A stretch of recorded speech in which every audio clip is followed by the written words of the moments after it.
Interstellar diplomacy operated on three fundamental principles: maintain neutrality, respect cultural boundaries, and never, under any circumstances, let the ambassador's offspring disrupt trade negotiation worth 17 trillion. Credits: Station Kepler 442b had managed the first two brilliantly for 3 decades. The third principle, however, was currently being shredded by 4 small, furry creatures who had decided that sleep was optional and screaming was mandatory. According to YouTube analytics, 98% of viewers are not subscribed. That's a huge number. By subscribing the channel, that is completely free, you'll help support the channel and never miss fresh content. Ambassador Thexar of Rix's Prime stood in the observation dome, his crystalline exoskeleton refracting the light of distant nebulae in patterns that typically convey diplomatic serenity. Right now, those patterns looked more like a malfunctioning distress beacon. His offspring, the Cubs, as the station personnel had taken to calling them, were in their 4th consecutive rotation cycle without proper rest. 4 cycles translated to roughly 72 Earth hours, which meant 72 hours of high-pitched wailing that penetrated bulkheads designed to withstand micrometeorite impacts. Station Commander Roth, a tangerine with 6 arms and what used to be infinite patience, had burned through arm number 5's worth of tolerance. Her people had evolved from hive creatures who valued silence above nearly everything except efficiency. The Cubs were providing neither. Perhaps, she suggested with the kind of calm that came from internal screaming, we could relocate the Vraxian delegation to the Outer Rim modules. The Outer Rim is currently hosting the Zephyrite Mineral Consortium, the Zalor replied, his translator adding a mechanical wise to approximate his exhaustion. They communicate through subsonic vibrations. My Cubs would interpret that as a challenge and respond with increased volume from somewhere in the residential sector. Right on cue came a sound that could only be described as a fusion between a dying quantum computer and a territorial bird defending its nest. It was, objectively speaking, impressive that such small creatures could generate that much acoustic energy. It was also, objectively speaking, a diplomatic nightmare. The Vraxian Cubs had arrived 6 cycles ago with their father, who had assured everyone that they were well behaved, properly socialized, and ready for station life. What Thier had failed to mention, or perhaps simply failed to predict, was that Vraxian youth required specific environmental conditions to maintain their sleep patterns, conditions that included the precise electromagnetic frequency of their home world's magnetic field, the gravitational rhythm of 3 moons in synchronized orbit, and the ambient temperature variations that came from a binary star system. Station Kepler 442b, for all its technological marvels, orbited a single yellow dwarf. Its magnetic field was generated by entirely artificial means. It had 0 moons. First night had been manageable. The Cubs had fussed a bit, made some noise, then eventually exhausted themselves into unconsciousness. The second night they had learned that exhaustion was reversible, but their sleep deprivation was cumulative. By the third night they had entered a state that the medical staff described as hyper-alertness, and everyone else described as the apocalypse with fur. Dr. Dashendi, the station's chief medical officer, and a being composed primarily of bioluminescent gel in a containment suit had tried every pharmaceutical intervention in the database. Sedatives bounced off the cub's metabolism like photons off a black hole's event horizon. Neural dampeners made them glow faintly blue, but did nothing for the screaming.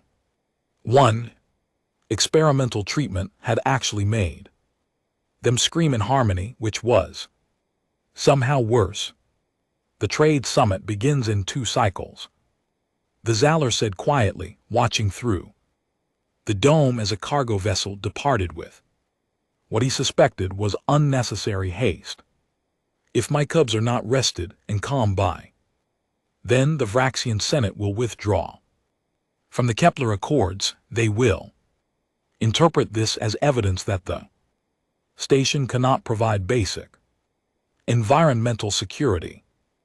Velro's primary arms twitched, a gesture that meant she was recalculating options. At high speed, the Kepler Accords represented 40 years of negotiation. Between 17 species, they covered everything from trade routes to military non-aggression pacts. They were, in the opinion of every political analyst, in 3 sectors. The only reason this region of space hadn't evolved into economic warfare and they were about to collapse because 4 cubs refused to sleep. We have exhausted every protocol, Velroth admitted, which physically pained her to say. Gravitational adjustment, atmospheric recalibration, even importing soil from Bryce Prime to create familiar scent markers. The acoustics team has tried white noise, brown noise, and something called pink noise that I'm told exists on a spectrum I cannot perceive. Nothing works. Another wail echoed through the station, this one with a warbling quality that suggested the cubs had discovered they could harmonize in shifts, creating a perpetual cycle of noise. There is, the Zaller said slowly, his crystalline structure dimming with what looked like resignation. One remaining option, though it shames me to admit we must resort to it. Velro leaned forward, all 6 arms folded in an expression of desperate attention. We could request assistance from the humans. The silence that followed was the first peaceful moment the station had experienced in 4 cycles. Then Velro's translator made a sound that approximated a laugh, though her species did not technically possess the biological capacity for humor. The humans, the species that still uses chemical propulsion for atmospheric flight, the ones who just achieved faster than light travel within the last century and think it makes them cosmopolitan. Those humans, Thexler confirmed, have successfully raised offspring in environments ranging from Arctic ice sheets to desert wastelands to the vacuum of space, all with technology that we would classify as aggressively primitive. They have adapted to more hostile conditions than any other spacefaring species, and their children apparently thrive despite living in what amounts to controlled chaos. Velro considered this humanity's application to join the galactic community had been approved mostly because they were persistent to the point of being annoying, and it was easier to let them in than to keep explaining why they should wait another few centuries. They had one representative on the station, some sort of cultural liaison whose job was to explain human oddities to Bust aliens, and vice versa. You want to trust your offspring to a species that invented something called extreme ironing and considers it a legitimate sport. I want, Thexler said heavily, my cubs to sleep. At this point I would trust them to a sentient fungus if it could. Accomplish that goal, another shriek. Rattled the observation domes. Reinforced glass, somewhere in the residential sector, something expensive. Sounding shattered, fine, Velroth said, her arms moving in a pattern that conveyed ultimate surrender to absurdity. Contact the human. Tell her we have a situation that requires her particular expertise in surviving the unsurvivable. As she sent the communication, Velroth reflected that her career had included negotiating with 3 different warrior species, mediating a territorial dispute that involved beings existing in 7 dimensions, and once preventing a war that started because of a translation error involving the word for peace and the word for delicious snack. Yet somehow 4 small Vraxian cubs had become her greatest challenge. The human's response came back within minutes. On my way, bring the cubs to the garden habitat, and Commander, tell your medical team to stand down. This isn't a problem you can solve with science. Roth stared at the message, her translator struggling to convey her mixture of hope and profound skepticism. Not solved with science, what else was there? She was about to find out that humans, those bizarre little primates from a planet they had somehow not managed to destroy despite their best efforts, had solutions that predated science by several thousand years. Solutions that involved doing something the galactic community had forgotten existed, being fundamentally, inexplicably, and annoyingly irrational. In exactly the right way, the garden habitat occupied the central ring of Station Kepler 442b, a massive biodome that housed plant life from 43 different worlds in carefully segregated atmospheric zones. It was beautiful in the way that only excessive engineering could achieve. Perfect, controlled, and entirely artificial. Right now, it also contained 4 screaming cubs who were treating the zephyrite mineral samples like percussion instruments. Doctor had established what could generously be called a research station, and more accurately be described as a last stand. Medical scanners hummed, analyzing everything from the cubs' neural patterns to the molecular composition of their fur. A team of xenobiologists from 6 different species huddled around displays showing data that uniformly indicated one thing: the cubs were perfectly healthy and absolutely miserable. Melatonin levels within normal parameters, reported a Korean scientist whose 3 eyes blinked in independent, frustrated rhythms. Circadian disruption is present, but not severe enough to explain this level of sleep resistance. By all biological metrics, they should be unconscious, should be and are represent a gap that is currently destroying my career. Velroth muttered, watching as one cub discovered it could amplify its screams by positioning itself inside decorative fountain. The acoustic effect was remarkable. The diplomatic effect was catastrophic. Thieler sat on a bench designed for beings with entirely different skeletal structures, looking as close to defeated as his species' physiology allowed. His crystalline exterior had dulled to a matte gray that his people associated with deep shame. Around him, various diplomatic staff from the upcoming summit were beginning to arrive, and all of them were noticing the chaos. A carrion envoy, resembling something between a mantis and a politician, approached with movements that suggested careful neutrality. Ambassador the Zalor, perhaps we should discuss rescheduling the Economic Consortium meeting until Your domestic situation is more stable. It was politely phrased. It was also disaster. Rescheduling meant admitting the Vraxian delegation could not manage basic child care. It meant weakness, which in galactic politics was synonymous with renegotiating every trade agreement from a position of reduced leverage.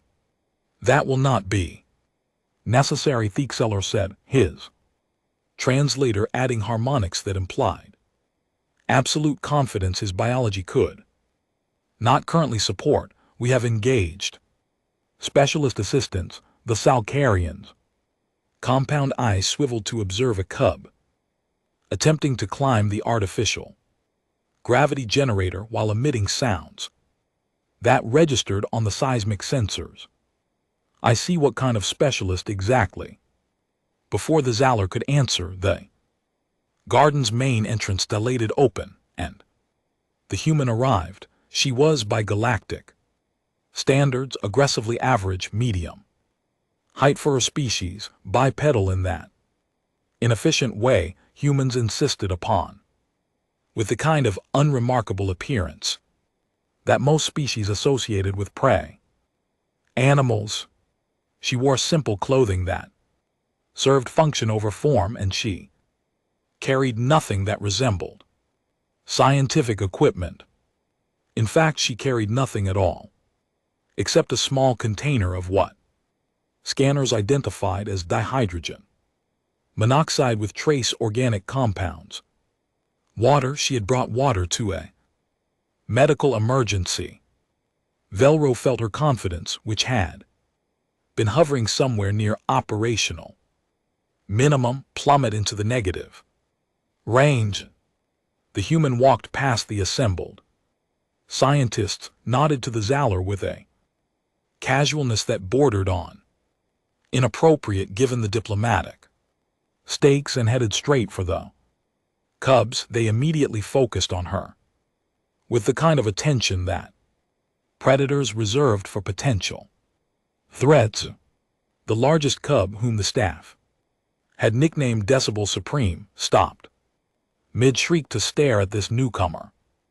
Right then the human said, her voice carrying an accent that the translator struggled to place but that somehow conveyed competence. Anyway, let's have a look at you lot. Dr. Zandy's bioluminescent form flickered with concern. Please be careful. They have been known to bite when approached by unfamiliar species. The medical protocols require a 14-point safety checklist before direct contact. The human glanced at the doctor, smiled in that peculiar way humans did that showed their bone-crushing teeth, and said, I've raised twins through teething. I think I'll manage. She knelt down, which put her at eye level with the cubs, and did absolutely nothing that appeared in any xenopediatric manual. She did not scan them. She did not adjust atmospheric conditions. She did not administer any pharmaceutical interventions. She just looked at them, tilted her head in observation, and made a small humming sound that had no apparent communicative purpose. The cubs, for the first time in 4 cycles, went quiet. Fascinating, breathed mentor cognitive specialist, tentacles quivering with scientific excitement. She has triggered a cessation response. Through what exactly? There is no detectable change in environmental conditions. The human reached out, slowly letting the cubs observe her hand. They are not sick, she said, conversationally, as though diagnosing. The problem was as simple as looking. They are scared and overwhelmed, and they do not know why. Everything is wrong, and they are too young to understand what wrong means, so they scream about it. We have established optimal conditions for Vraxian youth, Shendi protested, gesturing at the readouts showing perfectly calibrated temperature, humidity, atmospheric composition, every parameter matches. Their biological requirements, you have. Matched their biology, the human agreed. Now close enough that the largest cub could sniff her hand with a nose that resembled a small trunk, but you have not matched their comfort. There is a difference. Velro's arms folded into a configuration that meant she was trying very hard to understand what was being implied. Comfort is not a measurable variable. How does one calibrate for subjective emotional states? The human looked up at the commander, and her expression suggested she was trying to explain orbital mechanics to someone who believed the universe was flat. You cannot calibrate it, you provide it. That is what they are, but missing that is why they scream. She turned back to the cubs, who had now surrounded her in a cautious circle. The smallest one, dubbed Soprano Nightmare by the exhausted night shift, tentatively touched the human's arm with one tiny paw. The human did not flinch, did not activate any protective equipment, just let the cub investigate. Your equipment can tell you everything about their bodies, she continued, voice steady and calm in a way that seemed to affect the cubs directly, but it cannot tell you what they feel. They feel wrong. They feel like their world has ended and nobody is fixing it, so they scream. Because that is all they can do. Thexar stood up, his crystalline structure brightening slightly. Can you fix it?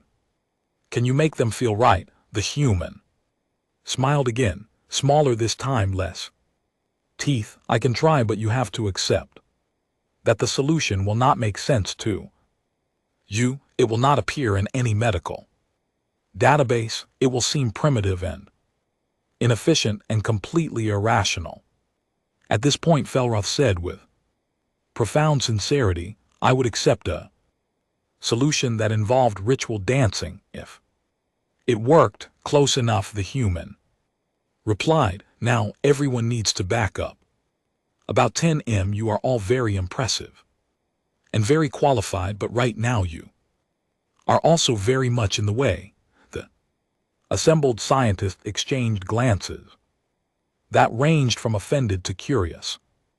The Korean researcher adjusted all three eyes to focus on the human. You are dismissing decades of accumulated xenobiological expertise. No, the human said patiently, I'm asking you to consider that some problems are older than expertise. Now please back up. You are radiating anxiety, and the cubs can sense it. It was absurd. It was unscientific.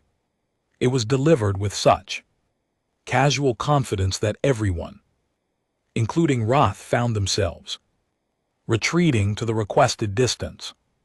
The human sat down properly now, cross-legged on the garden's soft moss floor. She opened her container and took a slow drink of water, movements deliberate and unhurried.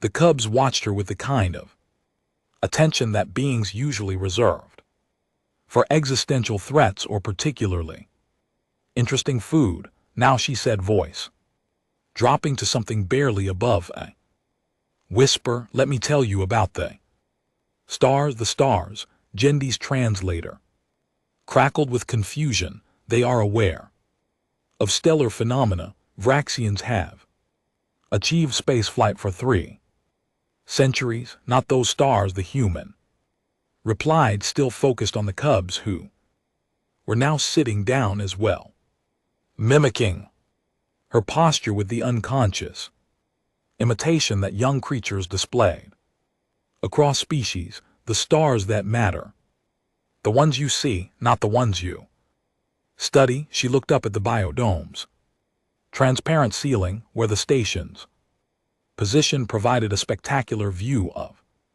the nebula cluster beyond. The cubs followed her gaze, their exhausted eyes reflecting distant light. Every human Child the human began, grows up looking at stars we do not understand them at.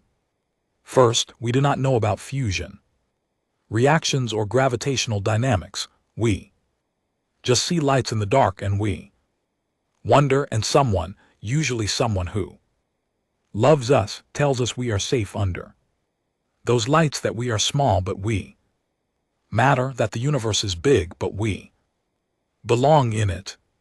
The mentor cognitive specialist's tentacles had gone completely still. This is a cultural practice, a learned ritual of reassurance. This, the human said gently, is what you do when science is not enough. One of the cubs, the medium-sized one that security had nicknamed the warbler, made a small sound, not a scream, not a shriek, just a quiet questioning chirp. The human smiled and began to do something that would baffle the galactic scientific community for the next 3 cycles. She began to sing. The sound that emerged from the human was neither speech nor distress signal. It had melody without apparent mathematical precision, rhythm that defied standard temporal measurement, and emotional content that bypassed every logical filter the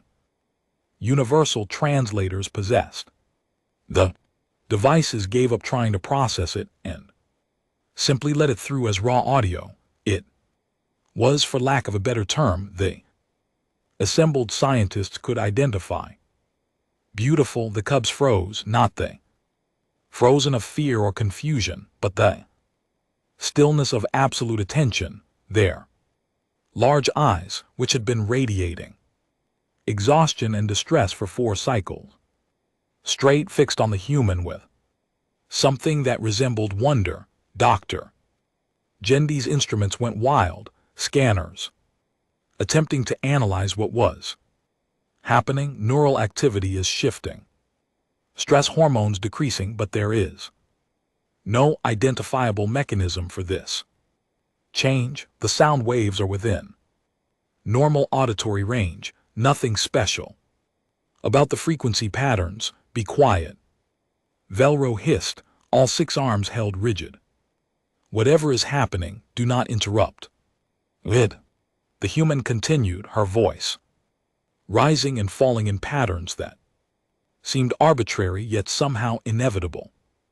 She sang about stars, about sleep, about safety and darkness. The words were simple, almost childish in their construction, yet they carried weight that transcended linguistic meaning.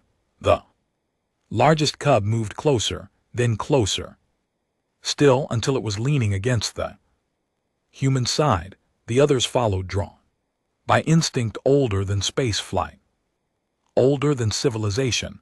They arranged themselves around her like planets around a sun, their small bodies finally relaxing from the rigid tension that had defined them for days. The human shifted without stopping her song, adjusting so the cubs could settle more comfortably. She stroked the nearest one's fur with slow, gentle movements that matched her vocal rhythm. The cub's eyes began to close. Impossible, whispered the Korean scientist. Sleep on. Said this rapid would require pharmaceutical intervention. She has done nothing except make organized noise, but the cubs did not care about impossibility. The second cub yawned, displaying rows of tiny teeth, then tucked its head against its sibling. The third was already breathing in the deep, steady pattern of genuine rest. The human's voice grew softer, the melody winding down like a ship entering standby mode. By the time she reached the final notes, all 4 cubs were asleep, their bodies rising and falling in synchronized breathing that every scanner confirmed was real, natural slumber. Silence filled the garden habitat, not the terrible silence of anticipation before another scream, but the peaceful quiet of a problem solved in a way nobody had predicted, the human carefully extracted herself from the pile of sleeping cubs, moving with a slowness that suggested practice. She stood, stretched her back, with a motion that looked inefficient, but was apparently necessary for human spines, and turned to face an audience of stunned xenobiologists. They will sleep for approximately 6 to 8 hours, she said conversationally. When they wake, do it again. After 3 or 4 repetitions, they will adjust to the station's rhythm.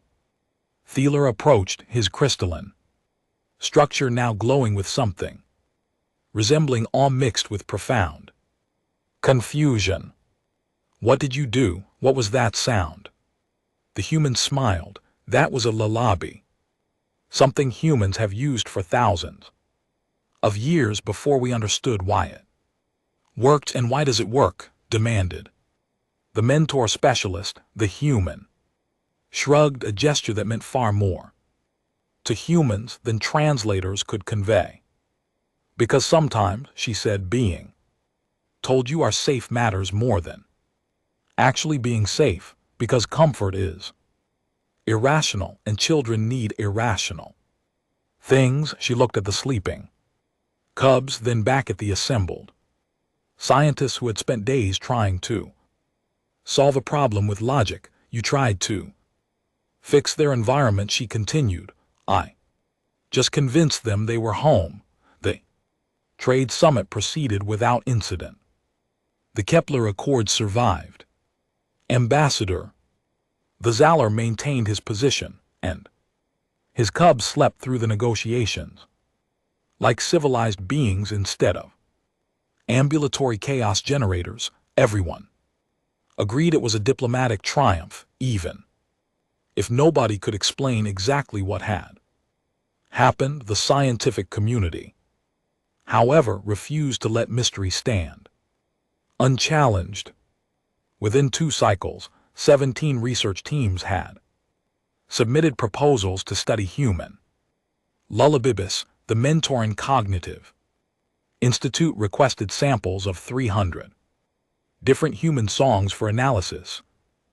Tandorian University offered funding for a comprehensive study of pre-technological child care practices across multiple species. The Korean Academy of Sciences built an entire laboratory dedicated to measuring emotional resonance in acoustic patterns. They all failed spectacularly.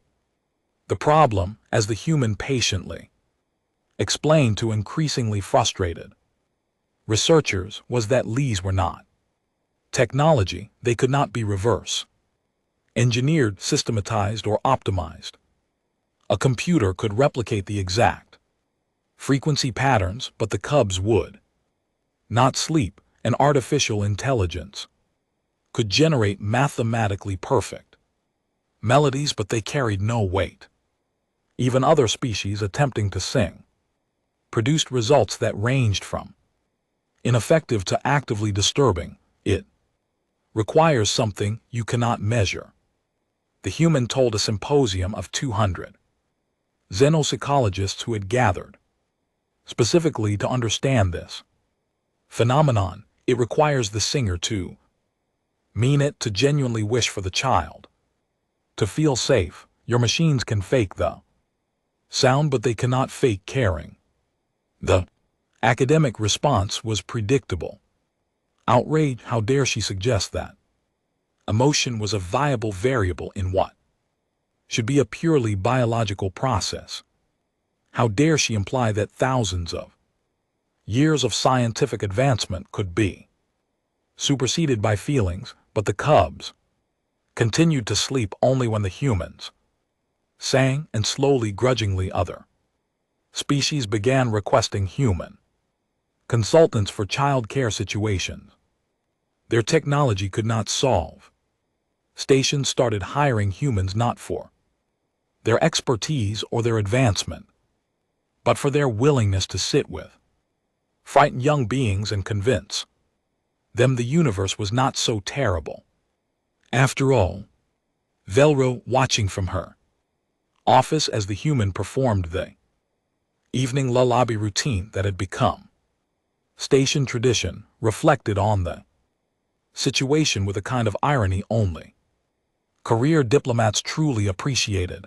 The galaxy had mastered faster than light travel, manipulated gravitation forces, and created artificial consciousness. They had conquered physics itself, but they had forgotten how to comfort a scared child in the dark. It took the humans, those bizarre primates who still believed in irrational things like hope and kindness, to remind everyone that some solutions existed outside logic, that sometimes the most advanced answer was the oldest one, that sometimes you just needed someone to sing.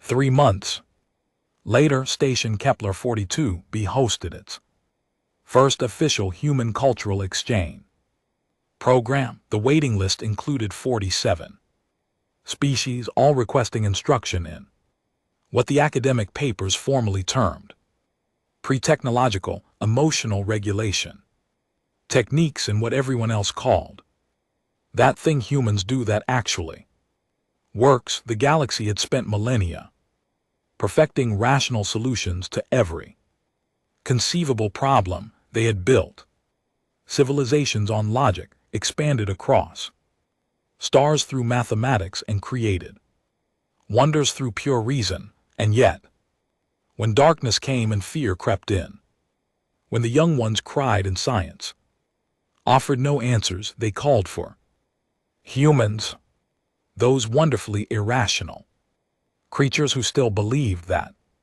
sometimes the best response to an impossible problem was simply to care enough to try. The universe remained vast, cold, and fundamentally indifferent.